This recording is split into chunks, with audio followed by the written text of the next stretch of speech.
Folks, all our friends and neighbors. Look how quiet it got. Hi, everybody. We're going to get this scheduled meeting of the Southwest Riverside Autism Task Force. We'll go ahead and call it to order. There's only 3 of us here, so I'm just going to do the roll call myself. And it looks like everybody has a legitimate excuse. Supervisor Jeff Stone had to go to Los Angeles on an emergency. Otherwise, he was scheduled to be here, but he sends his complete support. Supervisor Marion Ashley was supposed to be here, but he, in the same vein, had to be in San Diego this evening. Councilmember Mary Creighton from the City of Canyon Lake is at her own council meeting tonight and sends her regards. Steve Manos from the City of Lake Elsinore we do expect here tonight, so we'll see if traffic is kind to him. Scott Mann, Mayor, City of Menifee, is a council night for him tonight. Rick Gibbs, keep him in prayer, he's sick.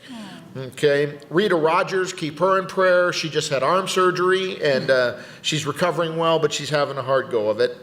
And that leaves the last 3. The last 3, okay. and I'm just pleased to have with me here Councilmember Brigitte Moore from the City of Wildemar and Councilmember Shelley Milne, who's actually Mayor Pro Tem from the City of Hemet. So we'll go ahead and get the meeting started.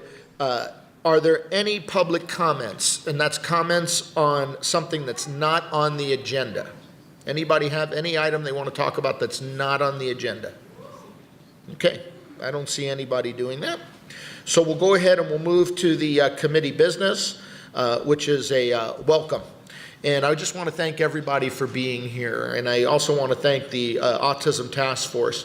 As you know, we met about a year and a half, 2 years ago for a period of about a year, and we covered all things autism, and we also gravitated into other areas of special needs as well.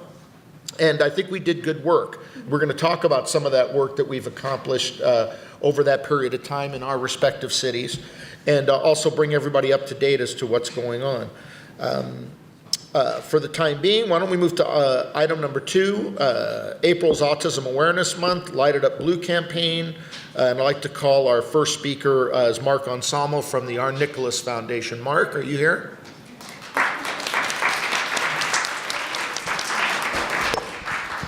Thank you, Mike. It's our honor to be here tonight and partner once again with the City of Temecula. It's been a wonderful partnership that we've had now for a number of years.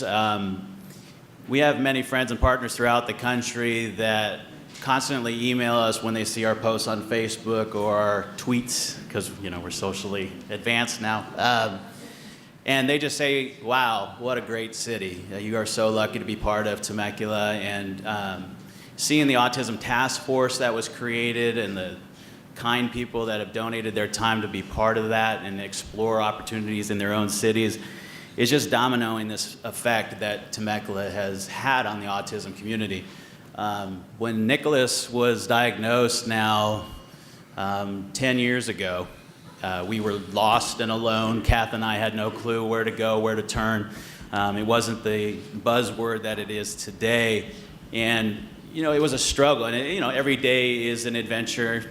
Mike and I were talking earlier that every morning you wake up and it's a new day and you just roll with the punches, but those baby steps are huge. And without support of community, without support of friends, without the city, many of our opportunities to expand and grow and expand the awareness and expand programs wouldn't have been there. So right out of the gate, I just want to say thanks to the city, thanks to the Autism Task Force. That's easy for us to say because you have a huge place in our heart. Our foundation, for those of you that aren't familiar with our Nicholas Foundation, that we are in our 9th year now. We started in honor of Nicholas and just have really built a community here and beyond of friends and family that understand what we're going through. It is an adventure, but it is a funner adventure when you're with friends. So we have many different facets to our organization. We encourage you to check out our website if you get an opportunity. We are expanding aggressively in the next year. We have a lot of things on the docket, a lot of surprises coming out that we're excited about. And we just would love to see you if you want to be involved. We do have Walk in the Vines for Autism, our second annual charity walk, coming up next month already on May 4th. And we'd love to have you out there. It's a little bit different than your normal charity walk. Everybody is welcome to create a team in honor of somebody in their family that's been impacted by autism. And any funds that you raise, 75% comes right back to you for whatever need that you have. We will write a check at the end of the event. We've had some really neat success stories from last year, and so we hope to see even more this year. And Kick with Nick Soccer starts next Monday. It's our autistic soccer program. It's our biggest one yet, and we're excited about that. It's where we partner the community with our kiddos to teach them the beautiful sport of soccer. I bring it up because we are in need of peer volunteers up in North Temecula. If anybody's interested in helping us out at Harveston Park, if you know anybody, we'd love to have them. We have over 150 peers set up now down south with Birdsall between players and that, so any help would be wonderful. Let's see, what else? I think that's about it. We're just excited to be here. The partnership for this Lighted Up Blue, really excited about it. Last year when we talked to the city about it, didn't know, it was kind of a long shot. We said, why don't you light up the whole dang City Hall blue? Didn't think they'd say yes, and they did, which was beautiful. So we're excited to be part of it again this year for round 2. So once again, we thank you very much. I encourage all of you to check out the flyers that are in the back if you don't have it already in front of you of all the great events that are going on with the city. A couple of them we've partnered with them, including the movie nights and a couple other things. Special games is an amazing thing that you guys do. I could go on for hours, but I won't. So thank you so much. We appreciate it. Have a good night. Stay there, stay there. Just in case there's any questions or comments. Shelley, anything for Mark? I'm going to ask you, I understand that you guys are in Temecula, and full disclaimer, my son is Down syndrome, so I'm a little bit on the different end of the special needs scale, but are you active in other cities as well? Or looking to expand into other cities? Nice clothes. That's good. The head. You know, it's been a natural progression that if you look at our roster of who's coming just with Kick with Nick Soccer on Monday, we have participants from Hemet, Wildomar, Lake Elsinore, Menifee, all the way up. So we have a lot of people travel here at this point. A lot of our events are Temecula based. We have been approached to go ONF Murrieta, ONF Menifee, and since we are 100% volunteer at this point, it's been a challenge, but we're not opposed to it. We've helped people open up in New York and Texas and in Washington mini ONF blueprints. So if I would love to come speak at your, and we could come to your city council meeting and we would provide a blueprint and, walk alongside. We would love to. That'd be excellent. Thank you. Sure. Bridget, anything for Mark? I'm just going to give you some praise, Mark. I mean, I know you started this for your son, but all the children that you have helped is just wonderful. Thank you. Appreciate it. And I want to add to that, because you kind of broached the topic of you having a child with Down syndrome.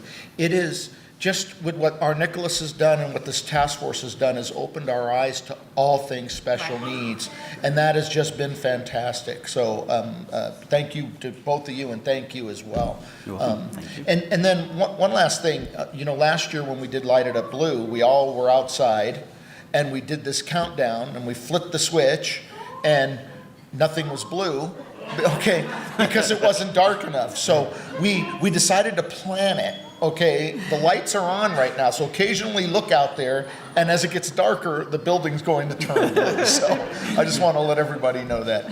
Mark, anything more? No. I think what you just mentioned about the expansion of the special needs community, we have seen that in the classes that we have provided tools for and everything else. It's really nice to embrace everyone together, and so I think this autism task force is just the beginning of multiple areas. So thank you. Excellent. Thank you, Mark.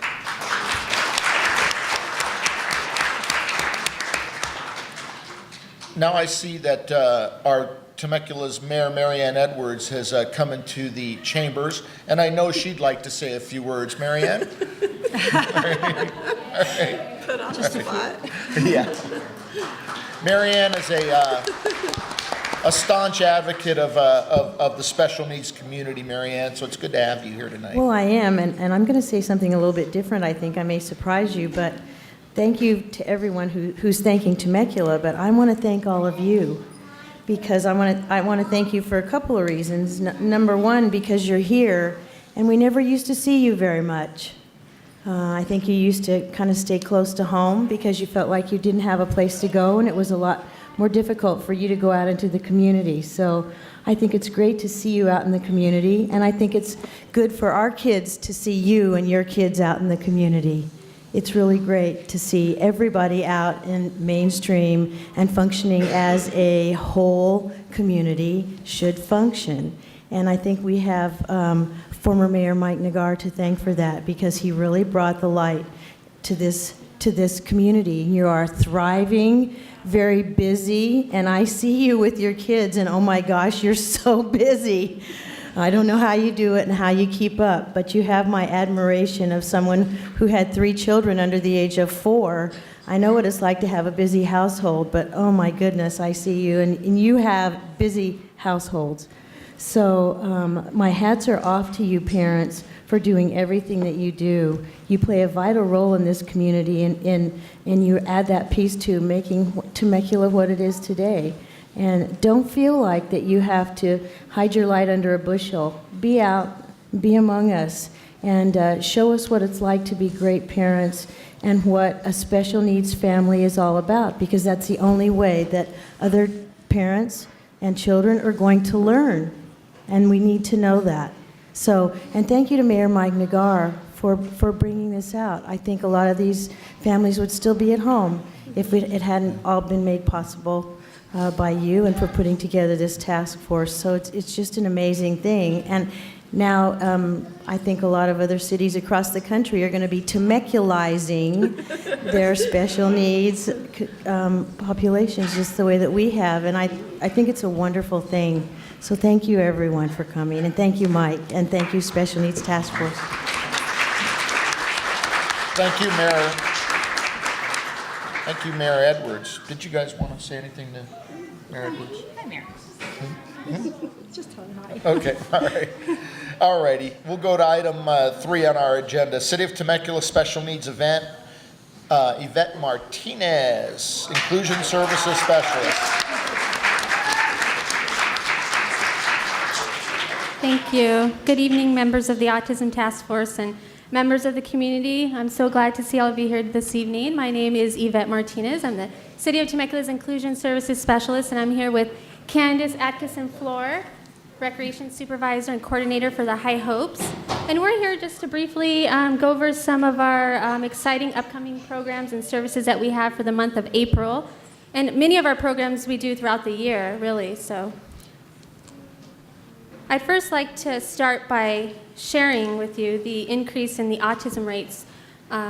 Many of you might already know, but for those of you who are not aware, last Thursday, March 27th, the Centers for Disease Control and Prevention reported that 1 in 68 children are now being diagnosed with autism, with almost 5 times more common amongst boys, with 1 in 42 boys and 1 in 189 girls. So this is about a 30% increase in the past report of 1 in 88 back in 2012. So whether you directly know someone with autism or not, we're all impacted in some way or another. So this certainly has become a pressing health emergency, and must be prioritized not only locally, but also regionally and nationally. So having said that, we would like to thank the members of the Autism Task Force, because you guys, because of your efforts and your support, you've taken a lot of what we've done regionally to your communities and have shared this with the special needs groups and the population. So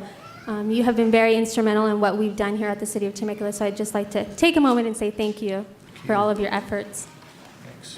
So for the month of April, if you don't have a flyer already, you can pick one up on the back table. The City of Temecula, in partnership with our Nicholas Foundation, will be hosting all sorts of fun activities and programs for you and your children to enjoy. Everything from family fun nights. This Friday we have a very merry birthday, to our special games and caregiver summit, Easter egg hunts. We also have sensory-friendly movie nights, which are a lot of fun. So we really hope you guys take advantage and come out to these programs and events. And I'd also like to take a brief moment just to share with you that recently the Temecula City Council approved the expansion of our vocational program, Global Citizens. So we are currently underway with a new program called the Global Citizens Viticulture Hospitality Vocational Program. So we're very excited about this program. We have about 10 students and a long waiting list of students waiting to be part of this program. And this program is designed uniquely to serve individuals with special needs. And so we have young adults who are learning job skills and life skills as it relates to viticulture and the winemaking business, hospitality. So they learn everything from the history, the culture, the science, agriculture, retail, and hospitality. So our goal is that by the end of the program that these students will be equipped with skills and be better prepared to enter the workforce. So we are busy at the city. We are trying to identify local businesses who will hopefully employ our students once they complete the program. And so during the graduation, they will be ready to work, and they'll have a customer service certification and a food handler's card, and they'll be ready to enter the workforce. So the city of Temecula, like many of you here, we want our students to be, productive members of society, and we want them to be able to share in, opportunities like everyone else. So we're very excited to have got the support of the council, and we hope that you share this with your communities, and if you have any questions about it, we'd be happy to answer those. Just to stay connected with what we're doing, if you'd like to visit the City of Temecula website, we have all of our programs on that website. And if you'd also like to follow us on Facebook, social media, City of Temecula Human Services page. And that concludes my report. But if you have any questions, I'd be happy to answer those. If not, I'll pass it on to Candace, who'd like to talk about our High Hopes program. Thank you.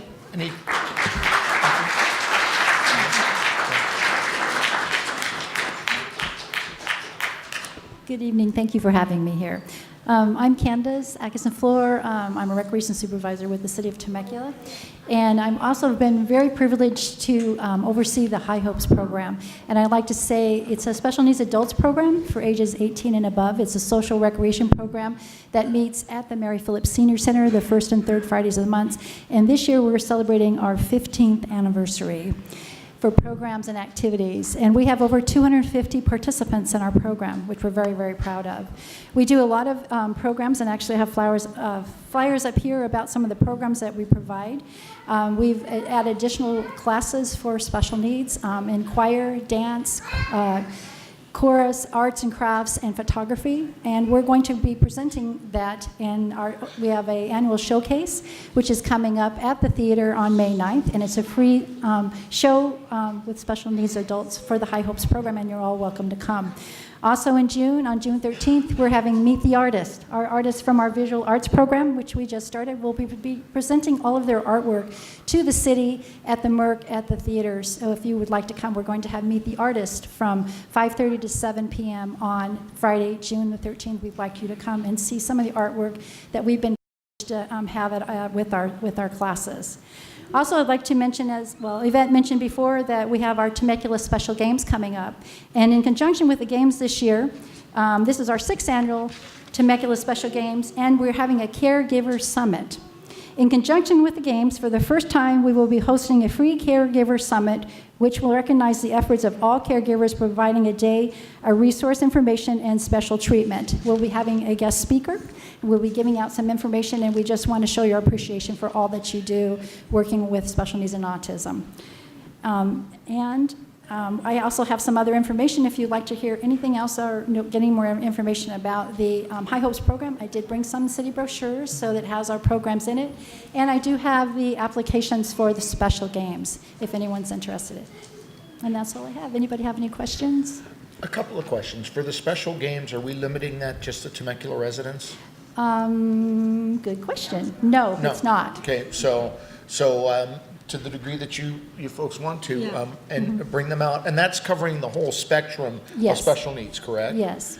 And then my second question, our High Hopes program, traditionally, we're dealing with families dealing with Down syndrome, but have we expanded that? Actually, no, it's for all special needs. As I said, It's for all South Riverside County. The program has always been open to everyone in the area, and we get a big draw. I would say 50% for Temecula residents, and the rest comes from other cities So here. that's open to everybody as well? And it's open to everybody, Okay, yes. sounds good. Any questions? No, I'll just talk to you later. Okay, how about you? No, no. Nothing? Okay, Okay, thank you. Thank you very much.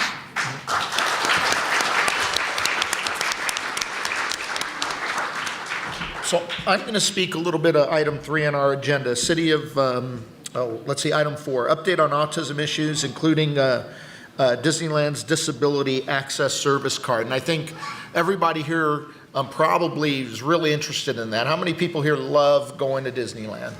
California Adventure? I think we all do. And I have to tell you, you know, I have a son, 8-year-old son, who we enjoy going to Disneyland. We're pass holders, and it's actually very therapeutic for him. I'll tell you what happens for him when we get to Disneyland. He becomes verbal.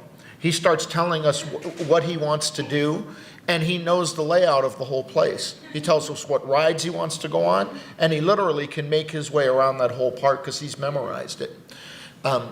We could not do Disneyland without that special needs access pass because it's just the lay of the land. I cannot teach my son what it means to wait. He just does not have that ability. And I know many of us experience the same thing. And what's difficult for all of us is that it's not because we're bad parents. It's not because you know, our child is a bad child. If I could teach him how to wait, and if he can grasp the concept of waiting, I surely would. But it's just somewhere in his brain where it just doesn't fire. It just doesn't. And so without the ability to sometimes skip lines or go to a portion of a line that's a little more quiet and a little bit more less distracting, we wouldn't be able to do Disneyland. So when they changed their guest assistance pass last October, all of us were extremely concerned. And the city of Temecula and the Autism Task Force wrote Disney and said, you know what, here we are, less than an hour away, and you didn't even consult with us. Maybe you didn't know we were here, but we represent 9 cities and the whole county of Riverside. Why haven't you talked to us? And their response was, well, we checked and checked in with Autism Speaks.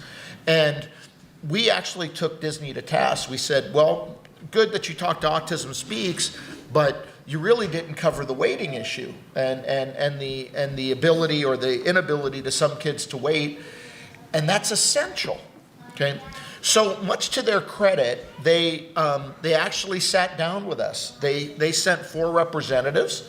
We went out to lunch, and the city, and Mark's here. He went with us as well from our Nicholas, and we talked about these issues. And Mark shared some of his experiences that he had going to Disneyland under the new special assistance pass. I shared mine. I happen to be fortunate. I happen to experience it out in Florida because we went on vacation, and here locally. And they did a couple of things. I have to tell you, they were very, very, very responsive. Almost to the point where you have to really give them credit, because an organization that big takes an enormous amount of effort to get the word all the way down from the top, all the way down to the workers in the park on how to do things. And I'm going to kind of hand you the keys to the kingdom here in a second, because we figured it out. But by its very nature, they can't make public how to negotiate the system, or the very reason why they changed the system would actually fall apart in the first place. And the reason why they changed the system is people learned how to game the system to the degree where they were feigning special needs when they weren't special needs. And I find somebody doing that to be completely heinous. Here's what you do. And I've done it. We've tested it. It works. They're still working out kinks. But when you go to City Hall and you tell them you need a guest assistance pass, they're going to interview you. And they're going to ask, why do you need it? And it's important that you let them know articulately. Now, they're very sensitive. They know that you don't really want to sit there and tell your whole family's life story. It's very uncomfortable. It's very difficult. They're understanding of that. They're training their people in that regard. But if you use certain buzzwords, Words like, my son cannot wait, okay? My son doesn't understand waiting. That puts them in a whole nother mode, and they will mark that on the guest assistance pass, okay? But you have to ask for it. If you don't mention that, they're not going to accommodate you there. What they'll do is give you a pass and say, you can go to a kiosk and get a fast pass, anytime you want. That's what they're going to do. But if you tell them they can't wait, they're going to give you fast passes right there in City Hall. And they'll give you 4. Right out of the gate, they'll give you 4 fast passes. And they'll also let you get fast passes at the various kiosks where you go. And so, without getting into more detail than that, it works, but you have to explain it to them. They'll come out, they'll take a picture of your child, okay? And if you keep that, everything you tell them, you have to keep that pass, but everything you tell them will remain in their system. If you bring the pass to them again, it's got a little Scantron, I should have brought mine, the barcode on it, and they'll scan that barcode, and everything you told them the first time will be in the system, okay? If you don't bring it again, you'll have to go through the whole process again. And it works, but it is naturally being clandestine to protect the integrity of it. So for those of us who have children who can't wait, you need to explain that. You need to explain that to them. Just be articulate with it. Yes, sir. Did they just start this? Last October. We were just there 2 weeks ago. That's not what happened to us. Well, I mean, they ended up giving us a pass to go in, but we still had to go to the kiosk. you still have to go to the kiosk. My daughter can't wait. She has a hard time waiting in line everywhere. Well, and you know what?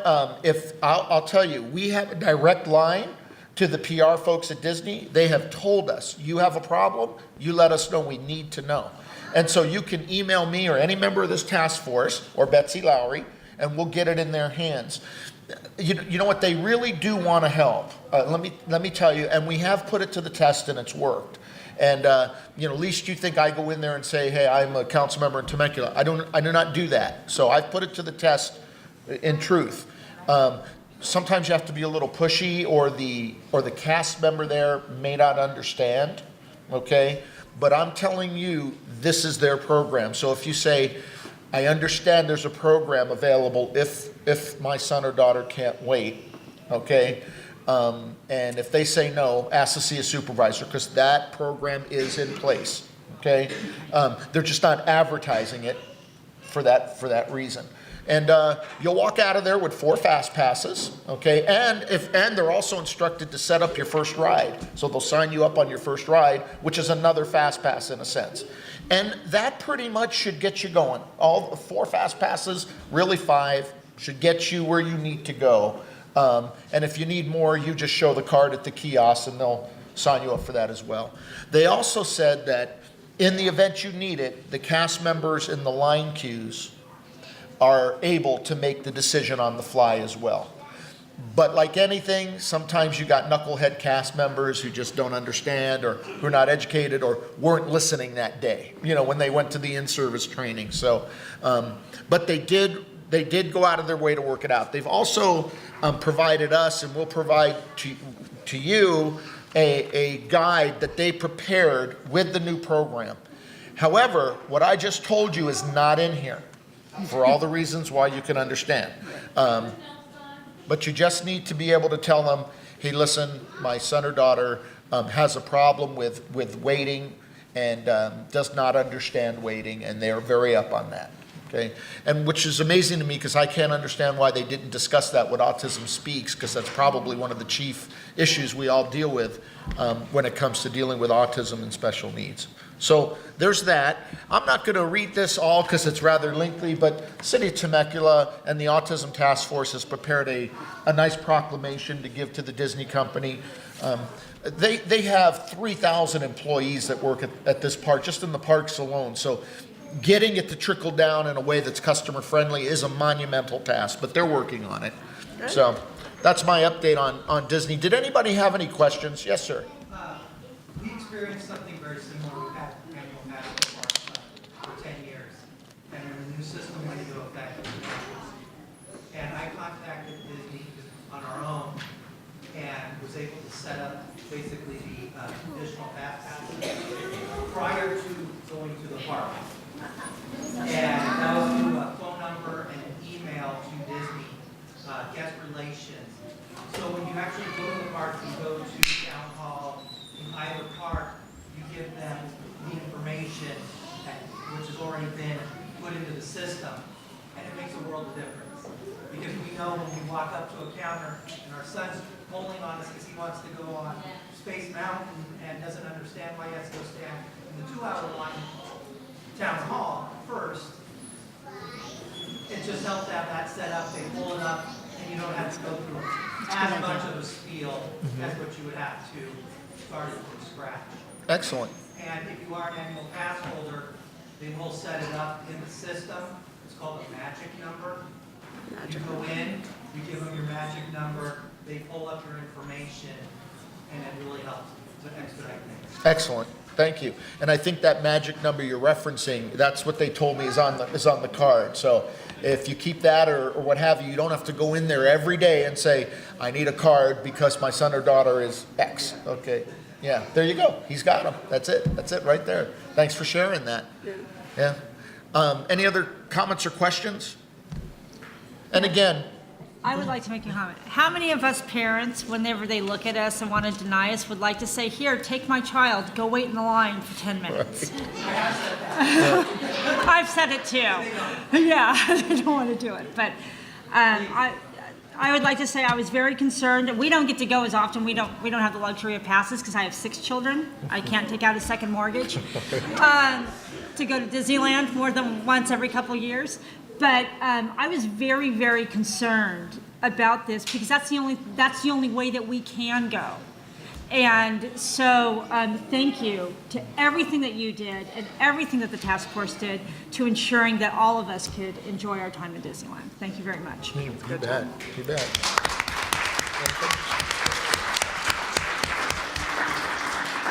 And you know what? Continue to give us your feedback if you go, because they want the feedback as well. They really, truly do. And, I will tell you, this is a true story. I was in line for Winnie the Pooh in Florida, all right? And my son is perseverating over Winnie the Pooh. That's the latest, okay? He knows everything about it. He watches it on video. He knows the difference between the Disneyland and Disney World Winnie the Pooh. I mean, those of you who have kids on the spectrum, you know what I'm talking about. Okay. So we got on one time, and he wanted to go on another, and they tried to say, no, you have to wait for this appropriate time. And my son's having a meltdown right there, and the line is not that long, and I say, lady, please, just let him on the ride. What's the big deal? But the person decided that she was standing on some principle, even though my kid's melting down. Well, I happened to call Betsy at the time. I said, Betsy, get me the Disney folks on the phone. That was it. And much to their credit, they contacted me within 15 minutes and said, that should not be happening. And they sent a representative. I'm in Florida. Betsy's here, okay? And they sent a representative to meet me at the park and took care of it. So they're very sincere in wanting to handle it. So anyway, just thought I'd give you that little anecdote. All right, we're getting blue, ladies and gentlemen, almost there. Okay, that's pretty much it. I'm going to turn it over to the task force to some closing remarks, and then we're just going to go out and enjoy it lit up blue. Why don't I start with you, Shelley? What's going on in your neck of the woods, and what do you want to share with the group? For anybody that, if you didn't see it in the press enterprise, I was very shocked. I was elected to council in 2012. I moved up here from San Diego, where there were a lot of services, and San Diego Regional Center was wonderful and everything. And I was not impressed with the amount of support there was in my area. So I went to our wonderful police force, and I said, my son goes missing a lot. I mean, to the point I've got neighbors now that bring him back, but he is a runner and he is a hider and he is nonverbal. So I went to my police, and we started, because I have my own police force, we don't have the sheriff, we did the special needs registry. And so what that does is, as a parent, any special needs parent or caregiver can go online to our PD if they live within our city limits, and there's a form that you fill out, and it's I mean, it's everything from the typical height, weight, picture, and all these other things to how does your child react to sirens? What about noise? If he's verbal, like my son, if you call out to him, he's going to hide because he's going to think you're playing hide and go seek. Whereas if you say, Sebastian, would you like a train? He will be in your car quicker than quick. So a parent can, and does he like water? What is he attracted to? When did he last go missing? Everything that we could sit and think of, we thought of, it's on this form. So when your child goes missing, you make that call to our PD, all of that comes up on our police CAD. So those police are out looking instead of coming to you and you're trying to think clearly, which many times we're just panicked and going, let me go look. So we had that up and running in less than 6 months. So from start to finish, from an inception point of view. So if any of you, and I know now the pressure is on Stan Sniff to get it going, and it is an election year, so you might want to poke him a little harder to get that going. But any of you that do press the sheriff to have it, because in Hemet, we have Hemet City, and then we have a lot of area around it that is not, and that are serviced by the sheriff. Poke at Sheriff Sniff and say, excuse me, let's get this going. Everybody deserves to have this. Every family and every caregiver deserves to have this. And if you know people in the city of Hemet, let them know to come down and please fill out this piece of paper so it makes all of us a safer community. So that's what we've been doing. I'm honored to be on the task force. I know I asked when I got on the council, I said, that's me. Everybody else shove over. And I don't need any of you that don't know what's going on. And so we did that, and then in the fall we are coming up with a special needs fine arts and regular arts exhibit. So more on that as it goes on. But I did find somebody who's going to host it for us for all special needs. So other than that, that's kind of what we've got going on, and I'm just trying to get the special needs presence more because I just feel we're really lacking in our city. Excellent. As far as representation. Great work, and thanks for what you're doing out there. We're here to help you in any way we can. Mark, I think we need to find out what Shelley accomplished with their PD and see if we can get the sheriff to implement it. Sheriff Sniff has been fantastic with training. He totally open to everything we've presented. So maybe we can connect with Shelley. Yvette, where's Yvette? Yvette's back there. Yeah, it's all there. The infrastructure's there. He just has to do we it. need to find out what they're doing in Hemet regarding their registry and see if we can get that duplicated with the sheriff's department. Right. Right. It needs, so because we're the only one in Riverside County that has it. Right. Right. Great. So, Yeah. Brigitte? Great work, Shelley. I read that Thanks. article. Yeah. And I agree, because actually in Wildemar, we had a teen 3 times now missing that we've activated the police and the sheriff, the whole command center. So it would really help because different names. Right. The mother would tell us that he won't answer by his name. So Right. if we could know what he would answer by, it would be a big help. right, yeah, it's great. Good work. So I wanted to mention that we talked about Temecula and going out and go other cities representing, but you also have to have a Yvette and a Betsy to pull these programs off too. And money? Yeah, and money. Yeah, they're wonderful ladies. I did want to thank you for the circus. I brought my family. It was very fun. Thank you for having that. And so in the city of Wildemar, this is just lately because I'm not sure if you've heard of Wildemar's plight, but our parks have been closed for several years, and they're opening up April 12th. So in for that great celebration, we utilized some special needs students from the high school. They came into City Hall and they stuffed some eggs that we will be using. Also sorted some flyers for us. Then we're going to have an accessible egg hunt. So if you have any children that are in wheelchairs, that's going to be on April 12th from 9 to 11. So come on down to Martin O'Brien Park. And then we are starting fundraisers, and actually the first one will be at the park's opening because we want to install a wheelchair swing. Oh, excellent. So it's a 2-bay wheelchair swing. One will be a bucket for the smaller children, but the other bay will actually be where the wheelchair goes on the ramp, then it closes, and then the entire wheelchair swings. Oh, how nice. That is We're awesome. small, but we're trying. That is awesome. Great job. When we set out this effort and did this task force, it wasn't about, it was never, ever, and will never be about competing amongst each other. It was about how can we all raise the tide and lift all the boats and help each other. And so I just wanted to applaud you because the whole goal was to get the word out in the region. And I just want to just briefly, ever so briefly, talk about that. Yvette mentioned the new CDC numbers at 1 in 68. And truly, that's a public health crisis in the making, no matter what. And we're going to have to deal with this issue now, or we'll deal with it later. And it's no different than the types of programs that we do for youth that we call typical, to keep them on the straight and narrow. We're going to have to deal with this. And so there's a couple of things I'm going to ask my community to do that's very important. And I think also in your communities as well. My council and my council colleagues need to continually hear your voice, okay? And what I mean by that is we're in tough budget times, okay? We have limited resources. I know everybody thinks Temecula is awash in money, but trust me when I tell you everything we have come in goes out, and we're not making any more, and prices of things are going up. And that just is how it is. And so in particular, this next budget year, we're going to have to be very frugal with what we do. And those who do not experience what we experience don't really have the concept of how important what we're doing is to the community unless we tell them that. If we don't tell them that, they don't know. And you know, somebody shared with me the other day that 1 in 5 families have some sort of special need requirement. And when you think of that, about that, we have a very, very loud voice when it comes to economics, where we spend our money, and what type of city services we expect, not only here in Temecula, but everywhere. So I have to tell you, it's very, very important.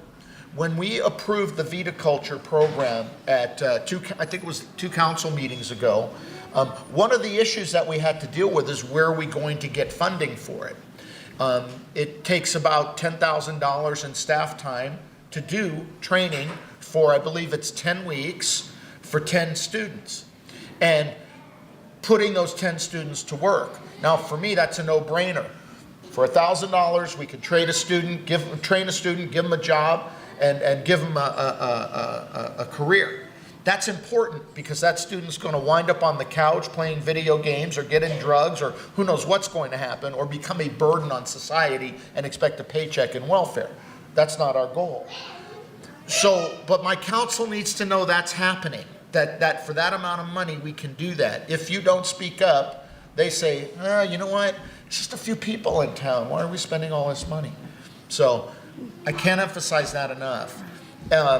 Having said that, we're also going to be breaking ground on our special needs park pretty soon, and that's probably going to happen in the next probably 3 months, I'm hoping. So, nice. And that's going to be real special, and we do have funding for that. That's already funding set aside for that. So with that, I'll tell you, I appreciate all that you folks do in the community, and the support that you guys are to me as well. And anything I can do, and I know the task force is here, and anything we can do at Temecula to help you guys, we're here. We've set everything up to share. And we can share it locally, and we can share it across the United States. It's set up to share. So with that, unless there's any other comments, okay, then I'm going to adjourn this meeting. Oh, wait a minute. What? Yes, you can. Go for it. Yeah. How would you like us to do that? By emailing? Do you want us to email you or to support? How do you want us to show our support? All of the above. Emails are good. Coming to a council meeting and saying, you know, thank you for that program. This is what it meant to me. You know what? And you know, you don't have to overplay it. They just need to know that what we're spending money on is worthwhile. And when they don't see us, they think we don't exist. Right. That's just that simple. Okay. And then they question, and I had a council member tell me this, and you know what? He was sincere when he mentioned it. He says, you know, we're spending all this money for such a small portion of the population. And I said, no, it's not a small portion of the population. And I went and got the census numbers. And when I showed him the census numbers, I said, you know what? Out of all the children in Temecula, you got 32% have a disability. It's not small. okay? And that kind of set the record straight. But in his mind, you know, in our world, people think that, if we don't show up, talk, that it doesn't exist. And I do want to say one other thing. You stimulated something. And this is my new mission. And I hope it's yours as well. Special needs does not mean not able, okay? And that, and everybody sort of thinks that if you're special needs, whatever that means, that whole spectrum, it means that somehow you're not capable of something. Frankly, and I couched it this way. My son is excellent in math, but if you ask him to do 4 + 4 =, he can't figure that out. But if you tell him, if you have 4 Kermits and 4 Cookie Monsters, how many do you have? And he'll say, oh, 8, just like that. So the problem is the process and the way we're presenting the information. He's not able. He's very able. It's the system's not set up to help him or to accommodate him. That's what we have to change. That's what we need to get the word out. So I just go add. ahead. Go ahead. And not just for the council, because we do have some citizens who also don't understand why are you spending X on this. So it's really just education of the whole. But when you come and speak, it really educates everyone. Absolutely. Even grandparents. Even grandparents, because it's exponential. I said 1 in 5 families are affected. It's probably more than that. If I was to take just a poll in a regular council meeting, how many people know somebody who has a child or an adult with special needs? The hands will go up everywhere. So it is everywhere, except no one's putting the blocks together. Okay? Any other questions or comments before we adjourn outside? Now, I'm told we have refreshments. Is that the case, Yvette? Okay, so why don't we adjourn to refreshments in the courtyard? And it looks like City Hall is lit up blue.